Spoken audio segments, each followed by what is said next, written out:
This happened a few months ago. I've been driving for Lyft for a few years now, and I usually stick to late-night shifts. The roads are quieter and the tips are better.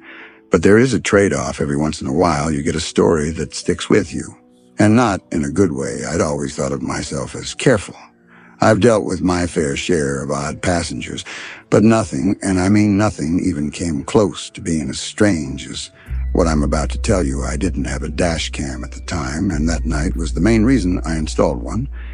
It started off normal enough, just me and the odd sounds my car would occasionally make. I've got this beat-up 2005 Volvo, but it's reliable as hell. The streets were quite literally deserted, which, like I said earlier, I preferred sometime after 2 p.m. I got a request from a convenience store nearby.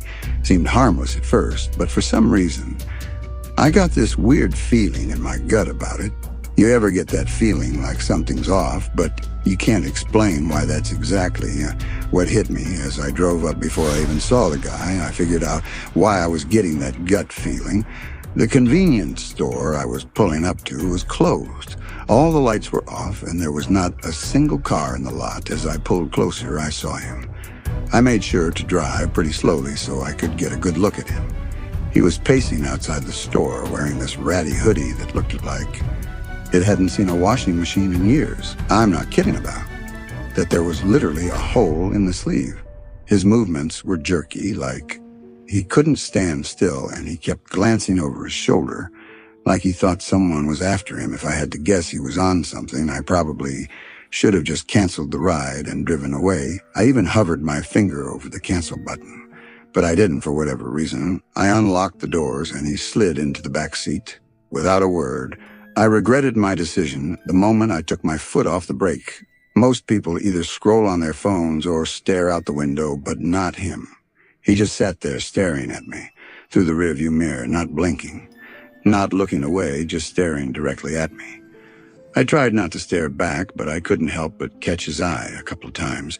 He looks kind of angry, which was also pretty unsettling. I tried to ignore him and turned on the radio to break the silence.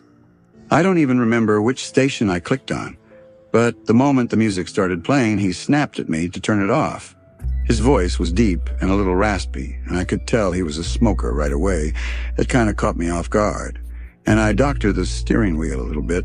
I resisted the urge to look at him in the mirror and just did as he said, gripping the wheel a little tighter. I didn't say anything, and we drove in silence for a while. I thought maybe he'd just sit there quietly until we got to a stop. That's what I was hoping for, at least. But then he spoke.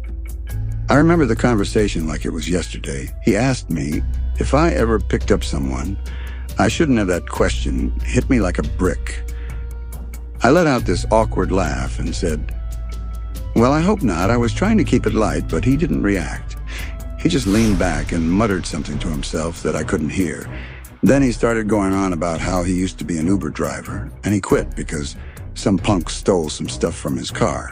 He was slurring his words a bit, so I couldn't make out everything he said, but I got the gist of the story for the most part. I looked in the mirror once or twice while he was telling me the story, and I realized he was smiling the whole time, which was incredibly unsettling. A normal person wouldn't smile talking about something like that.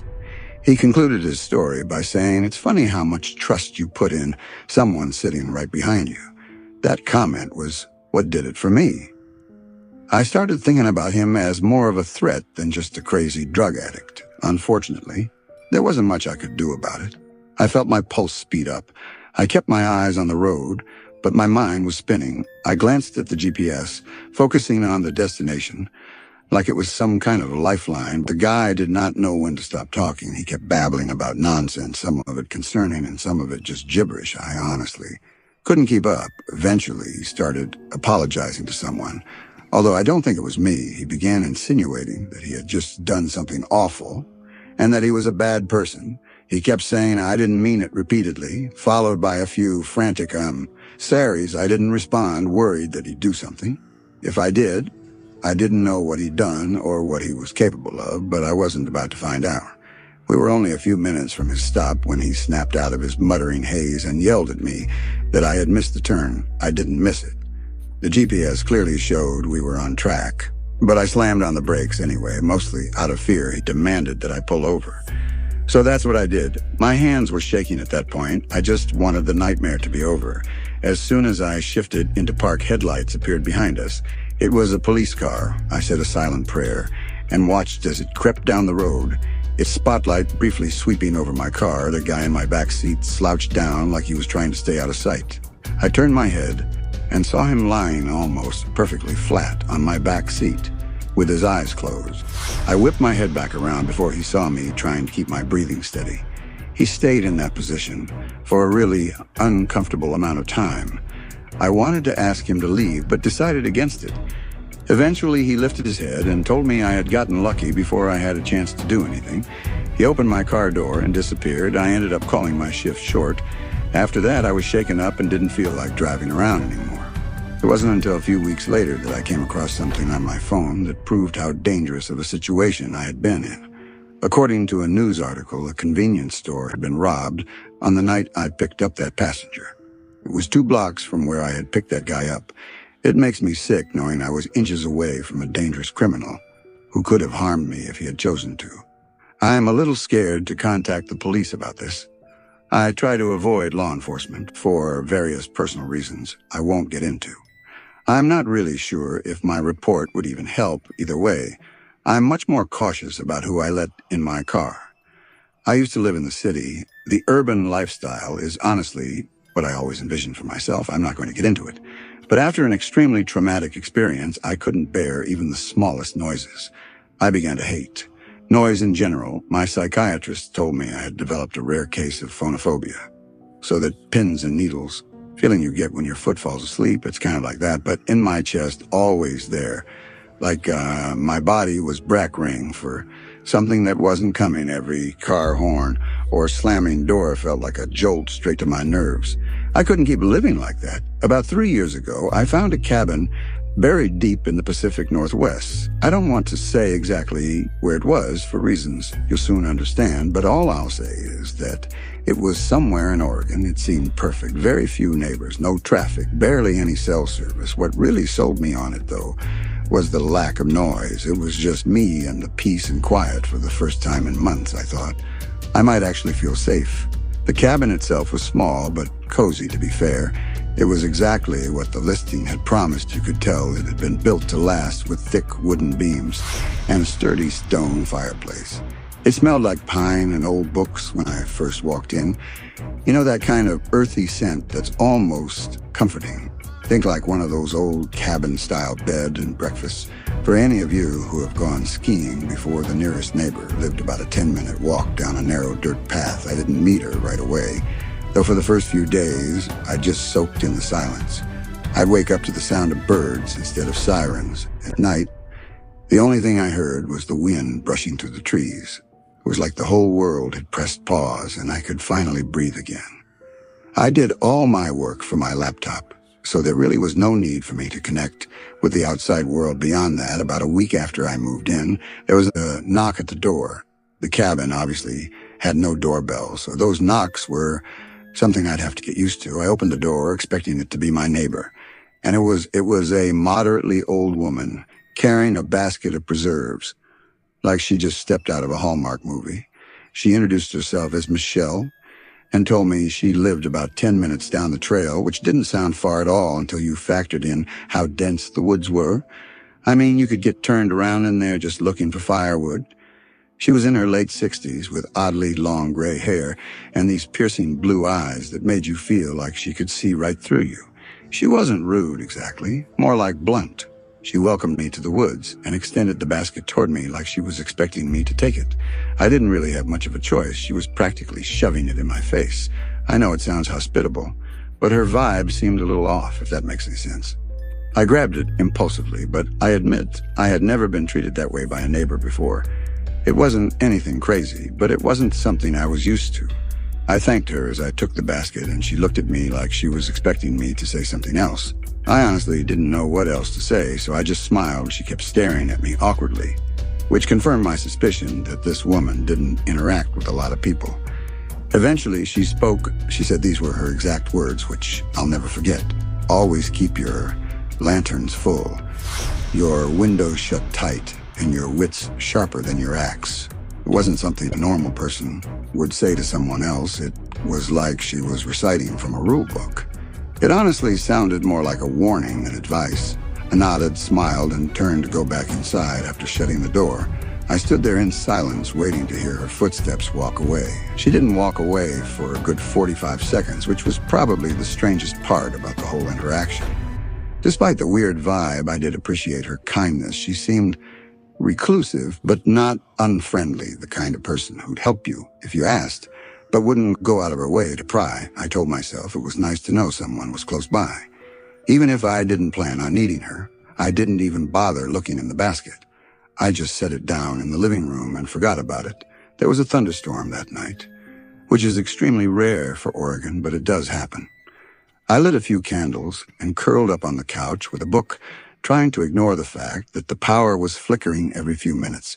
Some of you might find that kind of isolation scary, but I actually loved it. For some reason, my brain wasn't freaked out by the natural sounds of the thunderstorm. It was actually that specific storm which gave me that realization. I listened intently to everything outside, and it was Dee, I say soothing, but of course that peaceful feeling didn't last a few hours after the storm started. There was a knock at the door that nearly made me jump out of my skin. I say knock, but it was really more of a banging. It was loud and definitely not natural, like whoever it was didn't care that it was pouring outside. My heart started pounding, and I began to feel that god-awful tingly sensation in my chest. After hesitating for a few seconds, I grabbed a flashlight and got up to check who it was. I looked through the little glass window pane next to the door. It was Michelle, soaked to the bone and clutching a flashlight. I opened the door, and she spoke before I even had a chance to greet her. She blurted out that she saw someone near my woodpile and that I should know about it. I was beyond confused, but her words were incredibly concerning, and that took precedence. I stepped out onto the porch, shining my flashlight into the rain, but I couldn't see anything but trees. I asked her if she was sure, and she nodded. Her eyes kept darting to the woods, like she was expecting someone to emerge from it. Any second, and the whole thing was pretty freaky. I kept looking around, but there wasn't much I could make out between the darkness and the chaos of the storm. Before I could say anything else, she told me to be careful and began walking away without waiting for a response. I watched her head back down the path toward her cabin. Clearly unfazed by the pouring rain, I stood there until the glow of the flashlight disappeared out of sight, and then I went back inside. The literal second I shut the door, I realized her story was riddled with holes. How could she have seen someone near my woodpile if her house was 10 minutes away? She must have been on my property to begin with. Why the hell would she be snooping around my cabin during a thunderstorm? Was she lying? It didn't sit right with me. But marching over to her house in the middle of a thunderstorm was the last thing I was going to do. Still, I had to do something. I locked up the cabin as securely as I could and sat in my room listening. The storm started to die down after a while, but I still felt pretty uneasy. A few more hours passed without incident, so I decided that it was probably safe to go to sleep. I can't remember exactly what time it was, but sometime after midnight, I woke up to the sound of a branch snapping just outside my bedroom window. I'm a really light sleeper, so I was 100% POS positive. It was a branch snapping and not something else. I froze in place for a few tense seconds. Listening eventually, I crept to the window, half hoping I wouldn't see anything at first. I didn't. But then I spotted her, Michelle. She was standing at the edge of the woods, her body angled away from my house. I could tell it was her because her hair was so long and disheveled. I strained to make out more, but being as there was only moonlight to help me see, it was no use. I saw her beginning to turn around, so I ducked beneath the window before she could catch me looking at her. I stayed crouched there for what felt like forever, and I finally mustered the courage to peek again. She was gone. I genuinely didn't know what to do. I hadn't exactly pegged her as dangerous, just weird, but at that point, I was having second thoughts. It didn't make sense. Why would she try and warn me earlier? If she was the one poking around, I didn't sleep for hours. I was pretty dead set on just staying up until sunrise. A few hours passed, and I was starting to get tired as I finally began letting my guard down. There was a knock at the door. It wasn't like the banging from earlier. It was actually kind of quiet still. I wasn't going to get up under any circumstances. The pins and needles started up again as I quietly made my way over to the door. I took an inconspicuous glance through the pain and frozen horror. It wasn't Michelle. It was a burly-looking bald guy with a thick beard. I had to fight every bone in my body not to yell out in fear. The situation instantly went from a 6 to a 10. As quietly as I could, I retreated to my bathroom, locked the door, and called the police as I was on the phone with them. I started to hear banging on the front door like someone was repeatedly smashing it with a heavy object. The operator told me help was on the way and instructed me not to hang up. I sat there more terrified than I'd ever been in my entire life. Eventually, the front door gave way and I heard it crash open. I genuinely thought I was going to die. That man, whoever he was, started smashing things in my cabin. At least, that's what it sounded like. All I could hear was the sound of glass breaking and wood splintering. I didn't dare make a sound. Luckily, that man didn't seem to look for me because I never heard his footsteps leave the living room. Eventually, the smashing sound stopped, and I was sitting in complete silence again. I had been fighting off a panic attack the whole time. To my surprise, the police actually arrived pretty quickly, but not soon enough to catch that guy in the act. He was long gone. I pleaded with the officers to help me out, but they were downright useless. They did a pathetic search of the surrounding property, but that was it. They wouldn't even agree to search the woods, saying that it was too dense and they were unlikely to find him there anyway. I begged them to accompany me to Michelle's house, at least which they agreed to when we got to her property. My jaw literally dropped. The entire cabin was abandoned. The cops confirmed this and said no one had lived there in decades. I told them they had to search it for squatters, but they told me there was no reason for them to do that. They tried to tell me that there was no clear signs of habitation, so it would be a waste of time. I damn nearly lost my mind when I heard them say that I tried to argue, but they more or less told me that living in the woods was a risk I was taking and was not their problem. They left after that, which infuriated me. I obviously moved out of that cabin, but not before spending one more night there. It was awful, but I made it through without anything happening. Things have been good for me since then. But I still constantly think about this experience. Some of my superstitious friends have theorized that Michelle was actually a spirit that was trying to protect me, and that she was really just trying to watch over my property.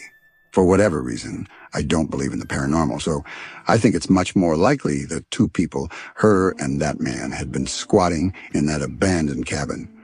I just still don't understand why they decided to target me, or why Michelle would bother to warn me if she were planning on breaking into my house. I don't think I'll ever know. My name is Luke, my girlfriend Catherine, and I met 3 years ago as freshmen in college. We go to Stanford, which has been my dream school since I was like 8. Neither of us are from California, pretty far from it actually. We're both from Ohio, her from Cincinnati, and me just outside Columbus. I think that's a big reason we're so attracted to each other. I think people from similar areas are naturally drawn to each other. For whatever reason, Stanford's not a huge school, but most of the student body is originally from California, so us being from the Midwest definitely differentiates us. One of the traditions we've created is how we split Christmas between our families. Catherine's popular amongst my relatives, so her presence is always appreciated and welcome, damn near expected. At this point, since her house is just a 2-hour drive from mine, we decided early on to spend Christmas Eve with my family, who celebrates Christmas Eve night, and then drive through the night to her house for Christmas Day until I met her. I didn't realize that most families celebrate Christmas the day, if not the night before. Oddly enough, my favorite part of the holiday isn't Christmas Eve or Christmas Day, though it's that late-night drive. It's become its own little tradition, something we both look forward to every year the first time we did it. Still remains one of my favorite memories with her because of where I live. The quickest route from my house to hers doesn't take us on a major highway. Most of the route is quiet back roads, just fields, trees, and the occasional distant farmhouse. It's always really late at night when we do it, so in combination with the secluded route, we rarely encounter any other cars. It feels like the world is asleep, and we have it all to ourselves. Don't laugh, but we always blast Juice WRLD. During the drive, his music has been a shared obsession since we met. I know his music is a little cringy, but something about singing the lyrics together is really special. It's like we're in sin this past Christmas Eve. Started like any other, after a wholesome night with my entire extended family, we packed up my car around midnight and hit the road. The snow was falling lightly and the roads were deserted. As expected, with the music and heat cranked up, everything felt perfect. That all changed in an instant. Though what I'm about to describe to you is still one of the most unsettling things I've ever experienced. Probably the most unsettling thing. I was driving along when the music was interrupted by my phone ringing. I GL'd down, a little irritated that I'd be getting a call this late. It was an unknown number. I ignored it without thinking. Probably a scam call. Those things are constant these days. Catherine made a joke about how committed those call center guys must be, making calls on Christmas. I laughed in agreement, and that was that. But then a few minutes later, my phone rang a second time. I again looked down and saw that it was another unknown number, probably the same one as before. I sighed irritated, but let it go to voicemail. Catherine glanced at me and raised her eyebrow, but didn't say anything. I tilted my phone towards her to show her that it was an unknown number, and she said, "That's so weird," with a confused look. I didn't respond. Instead, just shrugged my shoulders. The music eventually resumed, and I tried to take my mind off the phone calls. But of course not. 2 minutes later, my phone rang again. I was pissed at that point, cursing under my breath as I fumbled wildly for my phone. I snatched it from the console and swiped aggressively across the screen, ready to tell whoever it was to screw off for spamming my phone. I could tell I startled Catherine as her body tensed up with my sudden movements. In hindsight, I probably overreacted, but I was sick of being harassed. I basically barked hello into the phone with as sharp a tone as I could muster.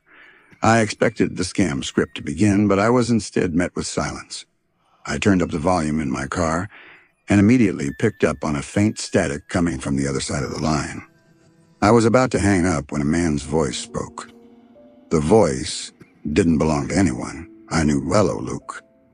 I was so caught off guard, I nearly swerved off the road. I couldn't speak.